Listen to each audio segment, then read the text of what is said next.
بات، اجازت ہے 2 باتیں کر لیں؟ اپنی ماں اور اپنے باپ کے نام پہ سبحان اللہ کہہ دیں۔ سبحان اللہ سبحان اللہ۔ فاروق بھائی بغدادی ساتھی ہیں، اللہ تعالیٰ ایسوں کے ساتھ بار بار غوث پاک کا دربار دکھائے، آمین کہیں۔ ابھی 5-6 دن پہلے بغداد شریف سے آیا ہوں اور غوث پاک کی بارگاہ سے آ رہا تھا نا فاروق بھائی، تو یہ شعر مجھے 2 دن بہت رلایا۔ یہ شعر، شہر بغداد میں گھر اپنا بناتے جاتے، شہر بغداد میں گھر اپنا بناتے جاتے، دیکھتے آپ کے دربار کو آتے جاتے، کیا بات ہے بابا، بے شک سبحان اللہ سبحان دیکھتے آپ کے دربار کو آتے جاتے۔ اندور کے شاعر کا ایک شعر، آخری الوداعی سلام کیا تھا، ایئرپورٹ تک میری آنکھ میں آنسو تھے، یہی کہتا تھا، ہاتھ خالی ہے تیرے شہر سے جاتے جاتے، کیا بات ہے۔ ہاتھ خالی ہے تیرے شہر سے جاتے جاتے، جان ہوتی تو میری جان لٹاتے جاتے، کیا بات ہے سبحان اللہ۔ ہاتھ خالی ہے تیرے شہر سے جاتے جاتے، جان ہوتی تو میری جان لٹاتے جاتے۔ بغداد شریف جانے کا ارادہ کرنے والوں ذرا ہاتھوں کو اٹھا کے بولو لبیک یا غوث اعظم۔ لبیک یا غوث اعظم۔ آپ جس طریقے سے اب سن رہے ہیں ایسے سنتے رہے تو کبھی میں آؤں گا تو غوث پاک کی باتیں کروں گا انشاءاللہ۔ آئیں گے انشاءاللہ تب آپ انشاءاللہ کہہ دیں، انشاءاللہ۔ آپ نہیں آئیں گے تو غوث پاک کا فیضان آئے گا انشاءاللہ۔ اور آپ کیوں نہیں آئیں گے؟ جب قادری دربار سے جڑے ہوئے ہیں تو کیوں نہیں آئیں گے انشاءاللہ؟ ہاں، ہمارے اور آپ کے پاس جو کچھ ہے وہ سب غوث پاک کا دیا ہوا ہے۔ بے شک۔ سمجھ رہے ہیں؟ کل نفس ذائقہ، ہر نفس کو موت کا مزہ چکھنا ہے، لیکن کچھ مخصوص لوگ ہوتے ہیں جن کے ہم موت نہیں معلوم ہوتی، وہ ایک دولہے کی بارات کی فضا قائم کرتی ہے۔ بے شک۔ اجازت ہے ایک بات حضور کی حدیث ایک صحابی کی، اس کے بعد ایک بات اس دور کے عاشق رسول کی بیان کر کے میں آپ کے پیروں کو دھو کر کے پی کے چلا جاؤں گا، اجازت دیجئے گا۔ اللہ کے نبی صلی اللہ تعالیٰ علیہ وسلم ہیں، بدر کے بعد مدینہ شریف سے تقریباً 3.5-4 کلومیٹر کے فاصلے پر ایک زمین ہے، ایک پہاڑ ہے جسے احد کہتے ہیں، ایک کیمپس ہے جسے دیار احد شریف کہتے ہیں۔ وہ 3.5 بائی 7 کلومیٹر کا ایک پہاڑ ہے جس کے بارے میں حضور نے فرمایا، یہ پہاڑ مجھ سے محبت کرتا ہے۔ بے شک۔ کوئی تعجب کی بات نہیں ہے، یہ کوئی تعجب کی بات نہیں ہے کہ یہ پہاڑ حضور سے محبت کرتا ہے۔ تعجب یہ ہے جو حضور نے اس کے بعد کہا، میرے آقا فرماتے اور میں بھی اس سے محبت کرتا ہوں۔ سبحان اللہ سبحان اللہ۔ یہ بڑے تعجب کی بات ہے جیلانی بھائی، میرے آقا کی محبت کے غم میں، عشق میں ڈوبنے والا یہ جبل احد، اللہ سب کو زیارت کی توفیق عطا فرمائے، آمین۔ اسی کے دامن میں ایک جنگ ہوئی تھی جس کو جنگ احد شریف کہتے ہیں، جس میں تقریباً حضور کے 70 غلاموں کی شہادت واقع ہوئی تھی۔ صرف ایک کی بات کروں گا، اس کے بعد ایک آخری بات ہے۔ بچے خاموش رہیں، پھر بولنا ہوں، بچوں کو خاموش رکھیں، ماں بہنوں سے گزارش ہے ذرا سا توجہ رکھیں بچوں پر، ٹھیک ہے؟ میرے آقا صلی اللہ تعالیٰ علیہ وسلم بیٹھے ہوئے تھے، دشمنوں کی فوج سامنے تیار تھی، جنگ ہونے والی تھی۔ میرے آقا نے فرمایا کہ آپ لوگ دائیں طرف والوں ادھر چلے جانا، ادھر سے اٹیک کرنا، بائیں طرف والوں ادھر سے حملہ کرنا، بیچ کی جو فوج ہے وہ درمیان سے حملہ کرے گی۔ پھر فرمایا حضور نے، ایسا ہے کہ تقریباً 50 لوگ جبل روما کی پہاڑی پہ چلے جائیں عبداللہ ابن جبیر کی قیادت میں۔ پھر میرے آقا فرماتے ہیں تم 50 لوگ زخمیوں کو پانی پلانا، اور تم 50 لوگ تیر اور تلوار جن کو زخمی کر دے انہیں اٹھا کر کے زخمی کیمپ میں لے آنا، اور تم اتنے لوگ نعرے لگانا تاکہ مجاہدین کے حوصلے آگے بڑھتے رہیں۔ پھر میرے آقا نے جملہ کہا، یہ بتاؤ میرے اس خیمے کے سامنے، میرے اس کپڑے کے حجرے کے سامنے کون چوکیدار بنے گا؟ کیا بات ہے، واہ واہ بے شک۔ میں نے سب کی جگہ متعین فکس کر دی ہے، اب یہ بتاؤ کہ یہاں پر کون کھڑا ہوگا؟ ایک سب سے دبلے پتلے حضور کے صحابی تھے، سب سے پتلے دبلے صحابی تھے، ان کا نام تھا حضرت زیاد۔ پھر کہتا ہوں ان کا نام تھا حضرت زیاد۔ سبحان اللہ ایک سبحان مرتبہ یہ نام آپ لیں، اللہ۔ بچے بولے زور سے، حضرت زیاد، ان کا نام تھا حضرت زیاد۔ جب حضور نے فرمایا کہ میرے کمرے کے سامنے میری چوکیداری کون کرے گا، تو جناب زیاد کھڑے ہو گئے۔ کیا بات ہے، سبحان اللہ سبحان اللہ۔ سب سے پہلے جناب زیاد کھڑے ہو گئے۔ جب جناب زیاد کھڑے ہو گئے، بالکل پتلے دبلے تھے، حضور نے انہیں دیکھا، مسکرائے۔ میرے آقا فرماتے زیاد تم بیٹھ جاؤ۔ جناب زیاد بیٹھ گئے. پھر فرماتے حضور تم زخمیوں کو پانی پلانا، تم تیر پہنچانا، تم تلوار پہنچانا، تم ٹوٹی تلواروں کو کھینچ لینا، زخمیوں کو پانی پلانا، تم نعرے لگانا، تم طاقت و قوت جسم کے اندر پیدا ہو اشعار پڑھنا. پھر فرماتے میرے آقا میرے خیمے کے سامنے کون پہرے داری کرے گا؟ ابھی جیسے حضور نے یہ کہا تھا پھر جناب زیاد کھڑے ہو گئے. کیا بات ہے، سبحان اللہ. پھر جناب زیاد کھڑے ہو گئے. جب جناب زیاد کھڑے ہو گئے تو فرمایا حضور نے جناب زیاد کو دیکھ کے زیاد بیٹھ جاؤ. جناب زیاد بیٹھ گئے تو کسی نے کہا کہ یہ کیا کرتے ہو تم بار بار کھڑے ہو رہے ہو زیاد؟ تمہیں پتا ہے کہ تم حضور کی دہلیز پر چوکی داری کرو گے، دشمنوں کے حملے سب سے زیادہ یہیں پر ہوں گے. پتا ہے تمہیں؟ تم بار بار کھڑے ہو جا رہے ہو. یہ طاقت و قوت کی جگہ ہے، یہاں بڑے مجاہد اور بڑے قوی قسم کے لوگوں کی ضرورت ہے. جناب زیاد رو کر کے کہا آپ چپ رہیے، ہمیں پتا ہے جنگ ہم طاقت کی بنیاد پر نہیں حضور کی محبت کی کیا بنیاد بات ہے، پر سبحان لڑنے کے اللہ لیے. سبحان اللہ. نعرے تکبیر، نعرے رسالت، علماء اہل سنت، محبت مصطفیٰ، عاشقان مصطفیٰ، نعرے تکبیر، نعرے رسالت. سبحان اللہ. علماء کرام کی آمد ہے. میں اس مبارک بیلٹ، اس مبارک سرحد، اس مبارک زمین جزیرے پر جتنی مبارک شخصیتیں ہیں اللہ سب کے مبارک وجود کو مقبول وجود میں تبدیل فرمائے. اجازت دیں حضور آخری دو باتیں کرتا ہوں. ان نوجوان بزرگوں کے قدم کی برکتوں سے اللہ ہمیں استفادہ کی توفیق عطا فرمائے.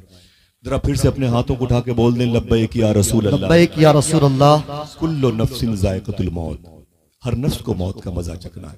دیکھیے موت کی بات ہو رہی ہے. جناب زیاد بیٹھ گئے. پھر حضور نے فرمایا اے عبداللہ ابن جبیر تم جبل روما پہاڑی پہ چلے جانا 50 تیر اندازوں کو لے کے، جب تک میرا نیا آرڈر نہ آ جائے وہاں سے اترنا نہیں. تم بائیں طرف رہنا، تم دائیں طرف، قلب میسرا میمنہ وسط کی طرف رہنا. تم زخمیوں کو پانی پلانا، تم تلواریں پہنچانا، تم رسد پہنچانا، کوئی پیاسا ہو تو اسے پانی دینا، زخمی ہو تو اسے زخمی کیمپ پہ لے کے جانا. پھر اللہ کے نبی نے فرمایا اور میرے خیمے کے سامنے کون کھڑا ہوگا؟ اتنا کہنا تھا حضور کا. پھر جناب زیاد کھڑے ہو گئے. سبحان اللہ سبحان اللہ. اللہ اکبر. پھر جناب زیاد کھڑے ہو گئے. جب جناب زیاد کھڑے ہو گئے تو حضور نے فرمایا زیاد ادھر آؤ، قریب آؤ. جناب زیاد حضور کے قدموں کے قریب آئے.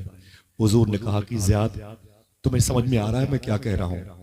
جناب زیاد کہتے ہیں کہ جی حضور آپ اپنے خیمے کے سامنے ایک چوکیدار چاہتے ہیں. تو حضور فرماتے ہیں دشمنوں کا حملہ میرے خیمے کی طرف بہت زیادہ ہوگا، یہاں جان بھی جا سکتی ہے.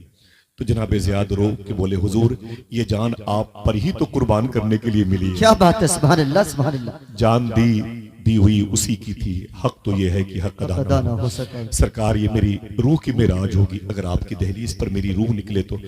میرے آقا فرماتے ہیں زیاد سمجھ لینا یہ قربانی کی جگہ ہے، یہ قربانی کی جگہ ہے.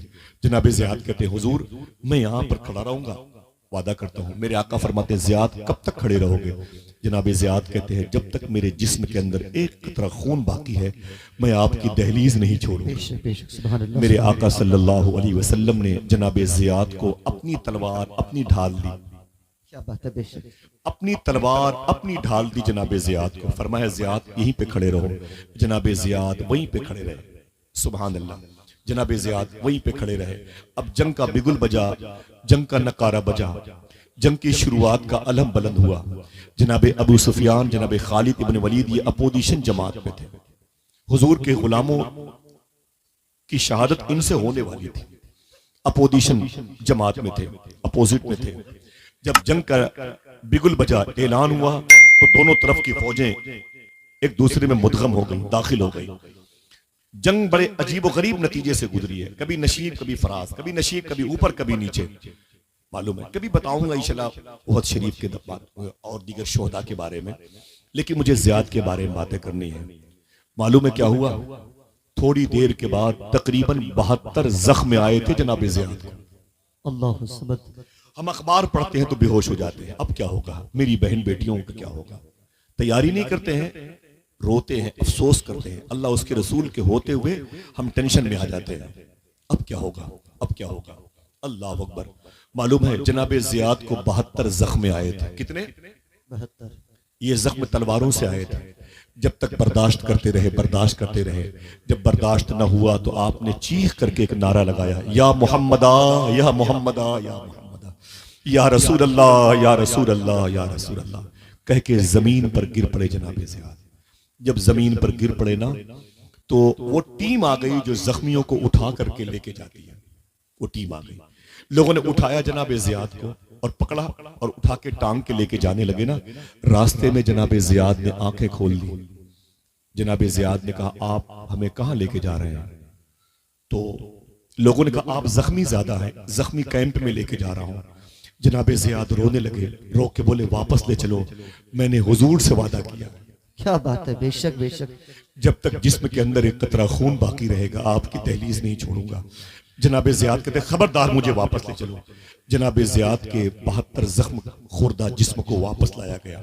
کہتے ہیں مجھے کھڑا کر دو، ویسے ڈھال ان کے ہاتھ میں دی، لوہے کے چھڑ کے سہارے سے کھڑا کر دیا گیا۔ اب اٹیک کی پوزیشن میں نہیں ہے، اب روک رہے دشمنوں کا وار، جنگ اپنے شباب پر ہے۔ 70 کے آس پاس صحابہ حضور کے شہید ہوئے تھے۔ حضور کا دندان مبارک جس میں شہید ہوا تھا، لوہے کی وہ کیپ جس نے حضور کی پیشانی پر اس نے اپنے نشان کا اظہار کیا تھا۔ بڑے عجیب و غریب مراحل سے یہ جنگ میں شریک ہونے والے گزرے تھے۔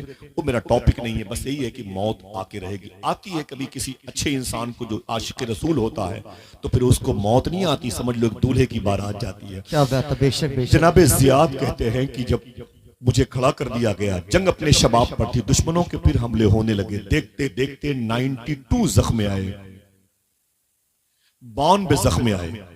جناب زیاد کہتے ہیں اب مجھ سے برداشت نہ ہو سکا، اب تلوار میرے ہاتھ سے گر گئی، ڈھال میرے ہاتھ سے گر گئی، میں نے پھر وہی لگایا نعرہ، یا محمدہ یا محمدہ یا محمدہ کہہ کے میں زمین پر گر پڑا۔ جب زمین پر گر پڑا تو حضور کے عاشق میرے قریب آ گئے اور میری آواز سن کر کے حضور اپنے خیمے سے باہر تشریف لائے۔ سبحان اللہ سبحان اللہ۔ جناب زیاد کہتے ہیں میں زمین پر پڑا ہوا تھا، میرا جسم لہو لہان تھا، حضور صلی اللہ علیہ وسلم میرے قریب آئے، میری پرسنالٹی جہاں پر پڑی تھی، میرا وجود میری باڈی جہاں پر پڑی تھی، حضور وہیں زمین پر بیٹھ گئے، میرے آقا وہیں زمین پر بیٹھ گئے۔ زمین پر بیٹھنے کے بعد میرے آقا نے، جناب زیاد کہتے ہیں حضور نے اپنے مبارک ہاتھوں سے میرا سر اٹھایا اور اپنی مبارک ران پہ رکھ لیا۔ اللہ سبحان اللہ سبحان اللہ۔ ذرا محبت سے کہہ دو سبحان اللہ۔ سبحان اللہ۔ ذرا سوچو، اعلیٰ حضرت کی بارگاہ میں ایک صاحب مدینہ شریف سے آ کے بیٹھے تھے، ایک صاحب نے کہا کہ حضور ابھی یہ 2 دن پہلے مدینہ شریف سے آئے ہیں۔ کھڑے ہو گئے اعلیٰ حضرت، کھڑے ہو کر کے آپ نے ان کا پاؤں چوم لیا۔ کیا بات ہے، تو وہ حاجی صاحب بولے نا حضور یہ کیا کر رہے ہیں آپ؟ میں کل 2 دن مدینہ شریف میں تھا، بس کل 2 دن مدینہ شریف میں تھا، آپ میرا پاؤں چوم رہے ہیں؟ رو کے بولے اعلیٰ حضرت میاں حضور کے شہر میں 2 منٹ بھی بہت ہوتا ہے، کیا بات ہے، بے شک کیا بات ہے، بے 2 شک۔ منٹ بھی بہت ہوتا ہے۔ ذرا سوچو کہ جس شہر میں حضور کے قدم آئے، اس شہر کی مٹی کا احترام کرنے کا حکم دیا۔ ایک حاجی آتے ہیں تو علماء اپنی ٹوپی ان کے تلوے سے لگاتے، ان کے پیروں میں مدینے کی مٹی لگی ہوگی، سمجھ رہے ہیں؟ تو ذرا سوچو کہ جس کی وجہ سے یثرب مدینہ بنا، اس کی ران جسے سونے کے لیے ملی۔ علامہ حسن بریلوی فرماتے ہیں گر وقت اجل سر تیری چوکھٹ پہ دھرا ہو، کیا بات ہے، واہ۔ جتنی ہو قضا ایک ہی سجدے میں ادا ہو۔ سبحان اللہ سبحان اللہ اللہ۔ اکبر۔ بہت میرے آقا صلی اللہ علیہ وسلم نے اپنے غلام کے سر کو اٹھایا، اپنی مبارک ران مبارک پہ رکھا۔ اب جناب زیاد نے حضور کے جسم مبارک کے پسینے کی خوشبو محسوس کی۔ کیا بات ہے، واہ واہ۔ توجہ ہے؟ بے شک۔ اپنی ماں کی مغفرت کے لیے بولے سبحان اللہ۔ سبحان اللہ۔ جناب زیاد کہتے ہیں مجھے ٹھنڈک محسوس ہوئی کہ حضور قریب میں ہیں، تو میں نے اپنی پلکیں کھولی جو زخمی تھی، میں نے پلکیں کھولی تو میں نے کیا دیکھا؟ سامنے چہرے مصطفیٰ تھا۔ کیا بات ہے، واہ واہ سبحان اللہ۔ تیرا حسن میری نگاہ میں بخدا خدا کی کتاب ہے، تیری بندگی تو الگ رہی، تجھے دیکھنا بھی ثواب ہے، سبحان اللہ۔ اللہ۔ میرے آقا کا چہرہ سامنے تھا۔ جناب زیاد کہتے ہیں تلوار کے زخم کی وجہ سے میری پلکیں اٹھ نہیں پاتی تھی، کھلتی تھی بند ہو جاتی تھی، کھلتی تھی بند ہو جاتی تھی، میں بڑا پریشان تھا۔ جناب زیاد کہتے ہیں پھر حضور نے دیکھا کہ مجھے دقت ہو رہی ہے تو اللہ کے نبی صلی اللہ علیہ وسلم نے اپنی مبارک انگلیاں میری آنکھوں پہ رکھ دی۔ کاش آپ محبت سے سبحان اللہ کہتے ہیں۔ سبحان اللہ سبحان اللہ۔ وہ انگلیاں جس کے بارے میں میرے امام نے کہا تھا انگلیاں ہیں فیض پر ٹوٹے ہیں پیاسے جھوم کے، کیا بات ہے، واہ واہ۔ ندیاں پنج آب رحمت کی ہیں جاری واہ واہ۔ حضور صلی اللہ علیہ وسلم نے اپنی مبارک انگلیاں جناب زیاد کہتے ہیں کہ میری آنکھوں پہ رکھ دے، پھر سے کہہ سکتے ہو سبحان اللہ سبحان اللہ اونچی آواز میں۔ سبحان اللہ۔ ویسے مجھے خاموشی سے بات کرنے میں لطف آتا ہے، آپ کو اگر اچھا نہ لگے تو میں معذرت چاہتا ہوں، کوئی بات نہیں، لیکن آپ جتنا اچھا سن رہے ہیں اسی انداز میں دعا کریں اللہ ہمارے دلوں کی تطہیر کا سامان بنائے۔ بے شک۔ بھائی شاعر اسلام فہیم اختر صاحب قبلہ بریلی شریف کی آمد ہو رہی ہے، اور خوبصورت آواز کے مالک ثنا خان رسول محترم عاقب رضا الہ آبادی کی بھی آمد ہو رہی ہے ماشاءاللہ۔ میں آپ سب کو مبارکباد پیش کرتا ہوں، نعروں سے استقبال کرتا ہوں، نعرہ تکبیر، نعرہ رسالت، فیضان سرکار غوث اعظم، عظمت غریب نواز، محافظان مسلک اعلی حضرت، علماء اہل سنت۔ بس یہ جملہ اس کا آخری، اور اس کے بعد ایک آخری بات تھی، اجازت ہے کوئی پھر سے کہہ دے سبحان اللہ؟ سبحان اللہ سبحان اللہ۔ بھائی میں آپ کی میں اجازت دیجیے۔ سنے عاشق کا جنازہ ہے ذرا دھوم سے نکلے، محبوب کی گلیوں میں ذرا گھوم کے نکلے، جناب کرسی منگائے، کرسی منگائے، اجازت ہے بیٹھے ہیں؟ جزاک اللہ۔ جناب زیاد کہتے ہیں کہ حضور نے اپنی انگلیاں میری آنکھوں پہ رکھ دی، میری آنکھیں بند ہو گئیں، تو جناب زیاد کہتے ہیں میں نے اپنا داہنا ہاتھ جو زخمی تھا اسے اٹھایا، اور اٹھا کر کے آہستہ آہستہ اپنی آنکھوں کے قریب حضور کی انگلیوں کے قریب لے گیا۔ میں نے اپنی انگلیوں سے حضور کی انگلیوں کو ہٹا دیا، حضور کے ہاتھوں کو ہٹا دیا، ہاتھ مبارک کو ہٹا دیا۔ میرے آقا فرماتے ہیں زیاد تم زخمی ہو، اس لیے میں نے تمہاری آنکھوں پہ اپنی انگلیاں رکھی ہیں، تمہاری پلکیں کھلتی ہیں، تمہیں درد کا احساس ہوتا ہے۔ جناب زیاد کہتے ہیں زخم پہ نہ رویا، حضور کے یہ کہنے پہ رویا۔ میں نے کہا آقا میں نے اس لیے آپ کی انگلیاں ہٹائی ہیں کہ میرے سامنے موت کا فرشتہ کھڑا ہے، میرے سامنے ملک الموت کھڑے ہیں میری روح نکالنے کے لیے، تھوڑی دیر کے بعد میری روح میرے جسم سے نکل جائے گی، اور پھر یہ فرشتہ میری روح کو لے کے اللہ کی بارگاہ میں جائے گا۔ میں نے اس لیے آپ کی انگلی اپنی آنکھوں سے آپ کے ہاتھوں کو، آپ کی انگلیوں کو ہٹایا ہے۔ سرکار اب میری روح اللہ کے حضور جانے والی ہے، مجھ سے اللہ پوچھے گا زیاد کہاں سے آ رہے ہو، تو میں کہہ دوں گا چہرے مصطفیٰ دیکھ کر کے آ رہا ہوں۔ کیا بات ہے، نعرے تکبیر، نعرے رسالت، عاشقان مصطفیٰ، مسلک اعلی حضرت، فیضان مخدوم سمنا۔ سبحان اللہ سبحان اللہ۔ اب میں یہ کہوں گا کہ میں جبین مصطفیٰ دیکھ کر کے آ رہا ہوں، لب و رخسار مصطفیٰ دیکھ کے، زقن مصطفیٰ دیکھ کے آ رہا ہوں، صدر مصطفیٰ دیکھ کے آ رہا ہوں، بطن مصطفیٰ دیکھ کر کے آ رہا ہوں۔ محبت سے کہہ دو سبحان اللہ سبحان اللہ سبحان اللہ۔ بہت اچھا، اللہ اکبر۔ اللہ کے نبی صلی اللہ علیہ وسلم کا عشق تھا، جناب زیاد انتقال کر گئے۔ آپ جب کبھی مدینہ شریف جائیے گا، ہاتھوں کو اٹھا کے بولیں انشاءاللہ۔